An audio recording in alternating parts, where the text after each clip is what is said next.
मध्ये आक्षेपार्ह पोस्टमुळे दोन गटामध्ये तणाव निर्माण झालाय, राडा झालाय।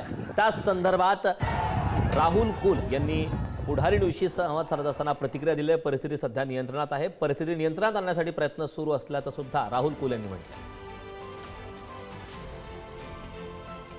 तर दौंडच्या यवतमध्ये नेमकं काय घडलं पाहूयात ग्राफिक्सच्या माध्यमात। 26 जुलैला यवतमध्ये छत्रपती शिवाजी महाराजांच्या पुतळ्याची विटंबना करण्यात आली।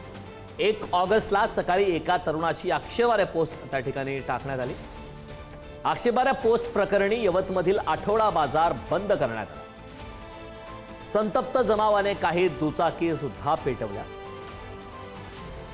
आक्षेपार्ह पोस्ट करणाऱ्या तरुणाच्या घराची तोडफोड करण्यात आली।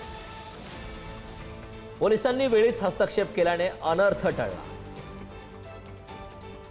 आक्षेपार्ह पोस्ट करणारा तरुण पोलिसांच्या ताब्यात। जमावावर नियंत्रण मिळवण्यासाठी पोलिसांनी अश्रुधुराच्या नळकांड्या सुद्धा फोडल्या। 26 जुलैला यवतमध्ये छत्रपती शिवाजी महाराजांच्या पुतळ्यांची विटंबना करण्यात आली। त्यानंतर हा संपूर्ण प्रकार सुरू झाला। सध्या मात्र दोन्ही गटामध्ये तणावाचं वातावरण आहे, राडा झालाय। पोलिसांच्या माध्यमातून परिस्थिती नियंत्रणात आणण्यासाठी सध्या शर्थीचे प्रयत्न सुरू आहेत। व्हॉट्सअॅपवर आक्षेपार्ह पोस्ट टाकल्यानंतर हा संपूर्ण प्रकार घडला।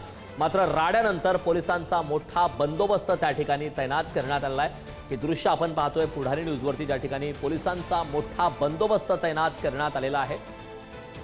परिस्थिती नियंत्रणात आणण्यासाठी पोलिसांच्या माध्यमातून सध्या शर्थीचे प्रयत्न सुरू आहेत।